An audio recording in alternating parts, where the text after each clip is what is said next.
يا صباح الفل. الفيديو اللي فات حضرنا مع بعض بقسماط الأفران أو كعك الأفران بطريقة بسيطة، وكانت النتيجة في منتهى الجمال. النهاردة هنحضر مع بعض قراقيش، حاجة كده بجد طعمها فوق الوصف، سهلة بسيطة سريعة في التحضير ومش بتاخد أي وقت.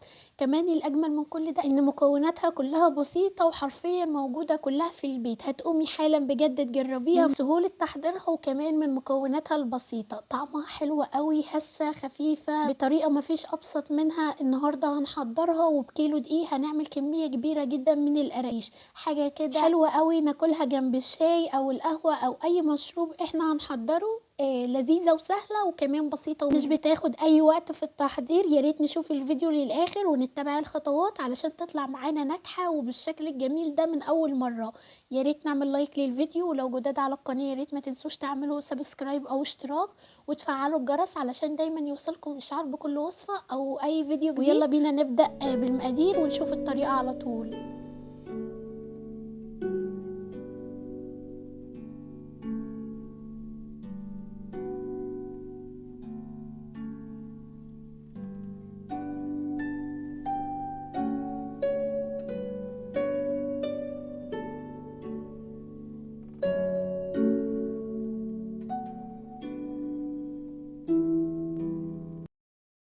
هنشتغل النهاردة على كيلو من الدقيق، وأثناء الفيديو واحنا شغالين هقول لكم لو حابين تضاعفوا الكمية المقادير هتكون ايه. هنحتاج كيلو دقيق، وده دقيق متعدد الأغراض، أي نوع دقيق خاص بالمخبوزات نقدر نستخدمه عادي في الوصفة دي. هنحتاج كمان على كيلو دقيق معلقتين كبار من السكر الأبيض الحبيبات. كمان هنحتاج نص معلقة صغيرة من الملح، وكيسين من الفانيليا أو معلقة صغيرة من الفانيليا البودرة. بلاش فانيليا سايلة في المعجنات او في اي عجين احنا بنحضره، يفضل بس تكون في الحلويات، انما المعجنات لا، بيكون الافضل ان احنا نستخدم الفانيليا البودرة. ضفت كيسين من الفانيليا البودرة او زي ما قلت لكم معلقة صغيرة من الفانيليا البودرة، وكمان ضفت كيس من البيكنج باودر. البيكنج باودر بيخلي العجينة هشة جدا، فضروري ان احنا نضيفه. بنضيف كيس من البيكنج باودر او معلقة صغيرة مليانة من البيكنج باودر. بنقلب المكونات الجافة دي كويس الاول، وبعد كده بنضيف معلقتين كبار من السمسم المحمص. بنحط المكونات الجافة دي على جنب وبنبدأ نحضر بقى باقي المكونات.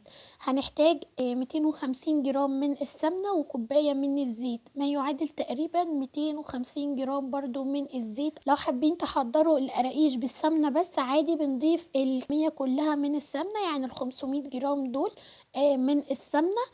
لو حابين ان هي تكون يعني خفيفة معاكم وبرضه في نفس الوقت تكون اقتصادية اكتر، هنستخدم نص الكمية زيت والنص التاني سمنة. طبعا بنحط السمنة والزيت مع بعض في طاسة او في حلة وبنبدأ نرفعهم على النار. محتاجين ان هما يسخنوا معانا كويس وريحة السمنة تطلع معانا علشان ناخد نتيجة حلوة وتدينا طعم حلو قوي للقراقيش. تمام، يعني لازم نسخن السمنة والزيت كويس الاول، يعني برضو مش نوصل بيهم لدرجة الغليان، يا دوب يسخنوا معانا كويس، وبعد كده بننزل بيهم على الدقيق. ويفضل ان احنا نحط السمسم كده لوحده في النص زي ما انا عملت، علشان يطلع الريحة الحلوة اللي فيه. لما بتنزل السمنة عليه والزيت وهي سخنة بتطلع الريحة الحلوة اللي بتكون في السمسم. تمام، بنضيف السمنة والزيت مع بعض كده على الدقيق، وبنبدأ نحط الكمية بالتدريج كده، ما ينفعش طبعا نحطها كلها مرة واحدة على الدقيق. كمان لو بنستخدم طبق بلاستيك بالشكل ده يفضل برضو ان احنا ننزل بيها بالتدريج، والسمنة ما تكونش سخنة معاكم زيادة عن اللازم. وخدوا بالكم علشان بتكون سخنة عشان ما تتلسعوش. ربنا يحفظكم كده ان شاء الله. خدوا بالكم اثناء ما انتوا بتضيفوا السمنة. تمام، بنضيف السمنة على الدقيق وبنبدأ نبس الدقيق والسمنة كويس جدا بالشكل ده. الخطوة دي بتخلي معانا القراقيش ناعمة قوي، وبتدي طعم حلو جدا فعلا للقراقيش. يعني بنسيب القراقيش تبرد شوية، العجينة نفسها بنسيبها تبرد شوية، وبنبدأ ان احنا نبسها كويس جدا بالشكل ده. لاحظوا طريقة بس العجينة بنعملها ازاي علشان تطلع معاكم ناجحة ومظبوطة من اول مرة. تمام، بعد ما بنبس العجينة كويس جدا بالشكل ده يعني لمدة 10 دقايق تقريبا، بنضيف كوباية ونص من الحليب ومعلقة صغيرة من الخميرة الفورية، ما يعادل كيس من الخميرة الفورية. تمام، الحليب مهم ان هو يكون دافي معاكم علشان يديكم نتيجة افضل.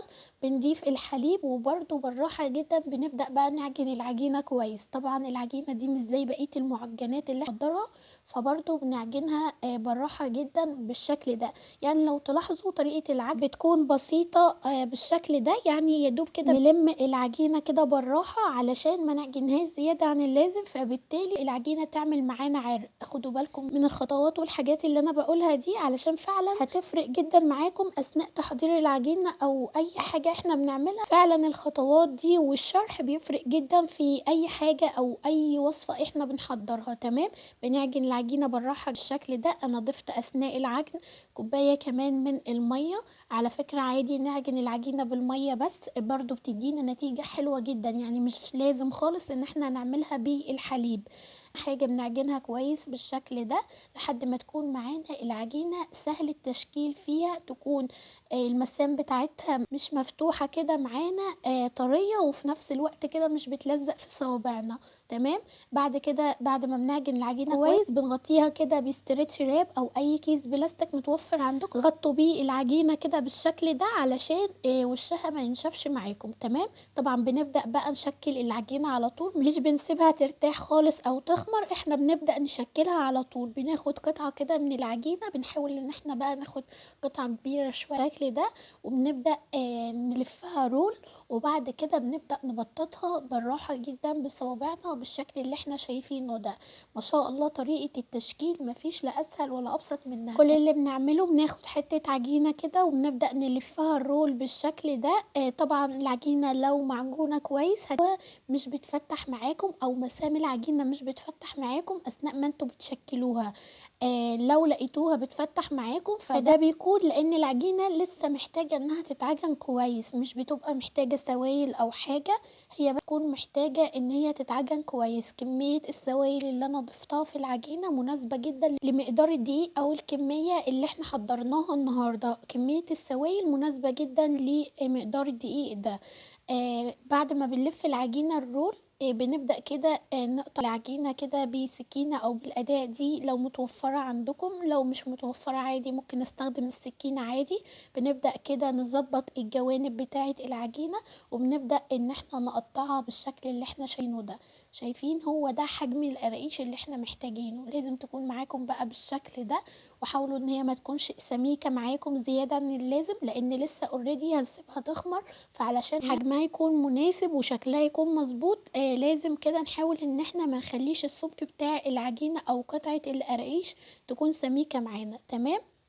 على صاج بقى او اي صينيه، وطبعا يفضل زي ما بقول لكم كل مره وزي ما احنا متعودين افضل تسويه للمخبوزات او الحلويات بتكون صواني الالومنيوم. تمام. بعد ما بنشكل العجينه بنبدا نحطها كده في الصواني على طول اللي احنا هنسويها فيها، وبنخلص كل الكميه بنفس الشكل كده. بنشكل الكميه كلها او العجينه كلها بنفس الشكل. كل اللي بنعمله بناخد حته من العجينه وبنبدا ان احنا نبرمها كده بايدينا، وبعد كده بنبدا نقطعها بالسكينة او بالأداة او القطاعة اللي انا استخدمتها دي. بعد كده بتكون معانا القراقيش بالشكل ده وبالحجم ده. تمام. بنخلص الكمية كلها كده بنفس الطريقة، وبعد كده بنحطها طبعا في الصواني اللي هنخبزها فيها او نسويها بالشكل ده. ده بيكون شكل القراقيش بعد ما بنشكلها، بتكون معانا بالشكل ده. بنسيبها بس ترتاح بعد التشكيل ربع ساعة، وبعد كده بنبدأ على طول ان احنا نسويها. طبعا قبل ما بنحط القراقيش في الفرن لازم نسخنه كويس، يعني لازم الفرن يكون سخن معانا كويس. بعد كده بنحط القراقيش على الرف الأوسط، بتقعد مع بالظبط ما بين 15 دقيقة ل20 دقيقة. ما تستعجلوش في وقت التسوية علشان تاخد لون ذهبي حلو معاكم من فوق ومن تحت. لو بعد الوقت ده لقيتوها اخدت لون بس من تحت ولسه ما اخدتش لون من فوق، بنشغل الشواية من دقيقتين ل3 دقايق على النار برضو تكون متوسطة علشان تاخد لون موحد معانا وتطلع معانا بالشكل ده. تمام. ده شكل القراقيش بعد ما استوت معانا. شايفين ما شاء الله لونها في منتهى الجمال وشكلها حلو قوي، ومش قادرة اقول لكم اصلا الريحة كانت عاملة ازاي. ريحة القراقيش بجد كانت قلب الدنيا، ريحتها حلوة قوي، وانا من الناس فعلا اللي بتحب ريحة المخبوزات في البيت وتحضير المخبوزات كتير. جربوا القراقيش بالطريقة دي ومتأكدة انها فعلا هتعجبكم جدا، خفيفة وهشة. وكمان الأجمل من كل ده انها اقتصادية، عملناها بشوية زيت وسمنة والنتيجة بتاعتها في منتهى الجمال زي ما انتوا شايفين كده. عايزة اقول لكم فيها سنة قرمشة بسيطة، لكن بتدوب كده وانتوا بتاكلوها، خفيفة جدا وبجد مناسبة ان احنا ناكلها جنب اي مشروب سخن احنا بنحضره، او حتى سناك ما بين الوجبات. بنجوع كتير في الشتاء، فمناسبة جدا ان احنا نحضرها في البيت. المقادير كانت بسيطة وسهلة، وان شاء الله اما تجربوها متأكدة ان هي هتعجبكم جدا. من كيلو دقيق هنعمل كمية كبيرة جدا من القراقيش. لو حابين تضاعفوا الكمية وتعملوا 2 كيلو من الدقيق، فكل اللي هنحتاجه 2 كيلو من الدقيق، وبرده الدقيق بيكون متعدد الأغراض. هنحتاج 4 معالق كبار من السمسم، ومعلقة صغيرة من الملح، وكيس من البيكنج باودر أو معلقة صغيرة مليانة من البيكنج باودر. وهنحتاج كمان معلقة صغيرة من الخميرة فورية أو كيس من الخميرة فورية، و3 كوبايات من الحليب أو 3 كوبايات من المية. وهنضاعف السمنة والزيت. لو حابين انكم تستخدموا سمنة فهتضاعفوا الكمية، ولو حابين تستخدموا زيت هنستخدم الكمية كلها زيت. وفي صندوق الوصف هسيب لكم المقادير بالكوباية وبالجرام. يا ريت ما تنسوش تعملوا لايك للفيديو، ولو جداد على القناة اعملوا سبسكرايب او اشتراك وفعلوا الجرس علشان دايما يوصلكم اي وصفة جديدة. واشوفكم على خير.